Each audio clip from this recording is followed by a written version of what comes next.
समाज के प्रधान हैं, उपस्थित है, मैं उनको भी धन्यवाद देता हूं। और वे शारीरिक मानसिक रूप से तो हमारे साथ आर्य समाज के कार्यक्रमों में लगे ही हैं, आर्थिक रूप से भी वो उनका सहयोग है। अभी कल शोभा यात्रा निकला था, शोभा यात्रा में बच्चों को बिस्किट वितरित करना था।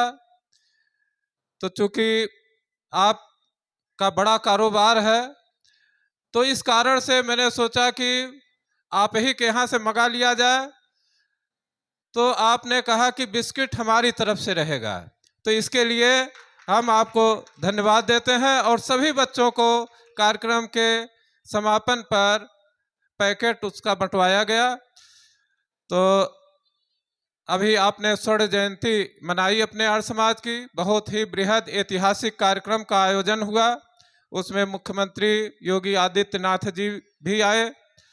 तो इस प्रकार से आप पूरा अलख जगाते रहते हैं, इसके लिए धन्यवाद देता हूं। और आपसे निवेदन करता हूं कि दो शब्द इस कार्यक्रम के संबंध में और बच्चों के उत्साहवर्धन के लिए बताने का कष्ट करें।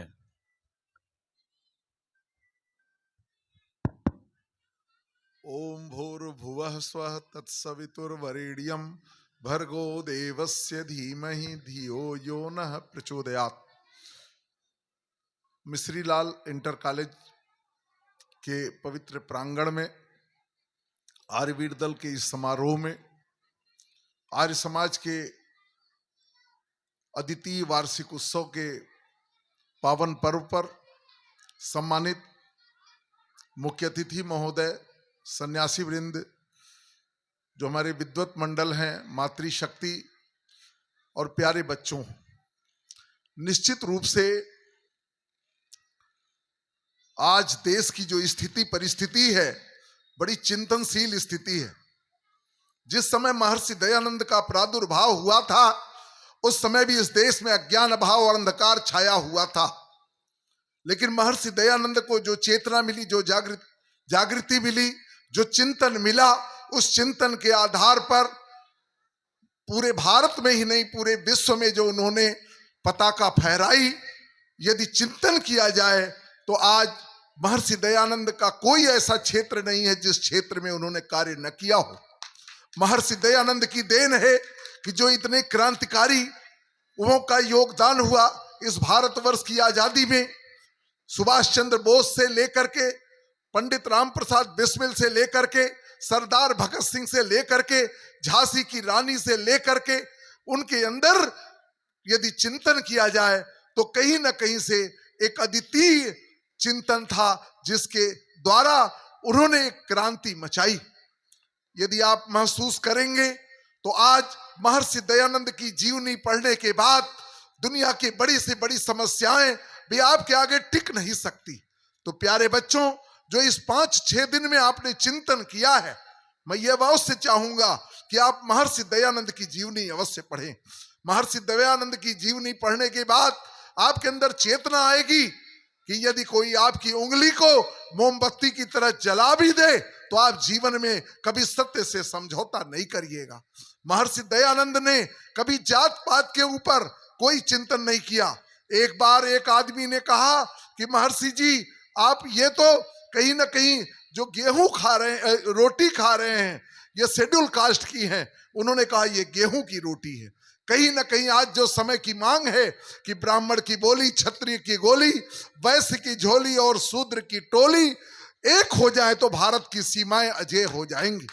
महर्षि दयानंद ने जब आर्य समाज के लिए क्रांति मचाई, कहीं ना कहीं जो मुगल थे, क्योंकि महर्षि दयानंद ने न कहीं हिंदू कहा, न मुसलमान कहा, न ईसाई, न सिख है, उन्होंने मनुर्भवा कहा। और मनुष्य उसी को कहना जो आत्मचित होकर चिंतनशील हो, अन्यायकारी बलवान से न डरे, चरित्रवान निर्बल से सदैव डरता रहे। ऐसा चिंतन उन्होंने था। यदि वाकई चिंतन किया जाए तो महाभारत काल के पहले कोई द्विवेदी चतुर्वेदी और कोई पांडे दुबे मिश्रा नहीं हुआ करते थे।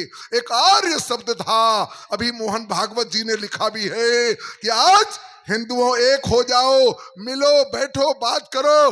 आज समय की बात है जो हमारी सृष्टि 1,97,49,लाख 2 अरब वर्ष पुरानी है। यदि आप चिंतन करें तो 2000 वर्ष का ईसाइयत है, 1400 वर्ष का इस्लाम है कि कहीं ना कहीं हम अपनी सृष्टि के उन बातों को, वेदों की बातों को, उपनिषदों की बातों को, गीता की बातों को, वाल्मीकि रामायण की बातों को यदि आज गांव-गांव, कस्बों तक नहीं पहुंचा पा रहे हैं तो मैं दावे के साथ कह सकता हूं कि आने वाली पीढ़ी हमें माफ नहीं करेगी। वो जरूर चिंतन का विषय है कि आप चिंतन करिए, एक समय जो उपदेशक महोपदेशक होते थे, किस तरह सुखलाल जी जैसे लोग गांव-गांव में जाके क्रांति मचाते थे। मैं ये तो कहा करता हूं, यह मत कहो कि जग में कर सकता क्या अकेला, लाखों में काम करता एक सूरमा अकेला, लंकापुरी जला के रावण का मत बिठा के हनुमान राम दल में यूं पहुंच गया अकेला। यूं तो ओथे ओखली में लाखों धान के कण, फिर भी मूसल दल डालता अकेला। यूं तो चलते पटरियों पे अनेक डिब्बे, फिर भी इंजन खींचता अकेला। अंग्रेजों की हुंकार तेज थी, लेकिन सुभाष चंद्र बोस ने उनके ऊपर नकेल कस दी अकेला। था कुल जगत विरोधी, फिर भी ऋषि दयानंद ने आर्य समाज की वैदिक धर्म का पताका फहरा दा अकेला। मेरे पे चढ़ाए गए काले नागों को किसी ने छेड़ा नहीं, केचुए कटुए में फंसाए गए, टेढ़े पेड़ों को किसी ने काटा नहीं, सीधे पेड़ों पे आरे चलाए गए, बलवान का बाल न बाका हुआ, कमजोर ही सदा सताए गए। आप चिंतन करिए कि आज अनेक पादरी हो गए हैं जो क्रिश्चियन लोग उनको भेज रहे हैं, किस तरीके से इस कान के माध्यम से, किस तरीके से हमें कमजोर करने का प्रयास किया जाता है। यदि हम सत्यार्थ प्रकाश नहीं पढ़ेंगे, हम चिंतन नहीं करेंगे हम अपनी राष्ट्र और संस्कृति के बारे में, क्योंकि मैं तो कहा करता हूं कि व्यक्ति से परिवार और परिवार से समाज और समाज से राष्ट्र बना करता है।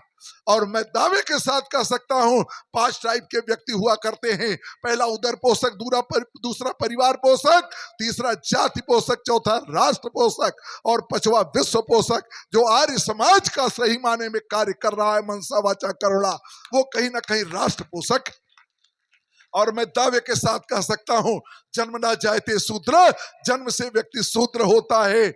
और कहीं ना कहीं यदि शूद्र अच्छा कार्य करेगा तो वैश्य बनेगा, और वैश्य अच्छा कार्य करेगा तो क्षत्रिय बनेगा, और क्षत्रिय अच्छा कार्य करेगा तो वो ब्राह्मण बनेगा, और ब्राह्मण अच्छा कार्य करेगा तो मोक्ष की तरफ जाएगा।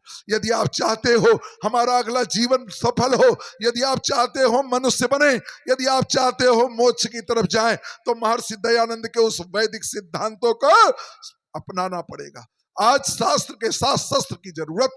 5-6 दिन के अंतराल में इन बच्चों के अंदर जो अस्तेज, जो बल विद्या बुद्धि ज्ञान ऐश्वर्य शौर्य, मैं तो कहा करता हूं कि माता को तो सब अधिकार है लल्ला बनावे लल्ली, कुमार को तो सब अधिकार है प्याला बनावे या प्याली, सोनार को तो सब अधिकार है बाला बनावे या बाली। उसी तरीके से कहीं ना कहीं महर्षि दयानंद ने जो लिखा है, मातृवान पितृवान आचार्यवान पुरुषो वेद, जिसके माता पिता और गुरु तीनों आदर्श होते, वो बच्चे आदर्श होते हैं।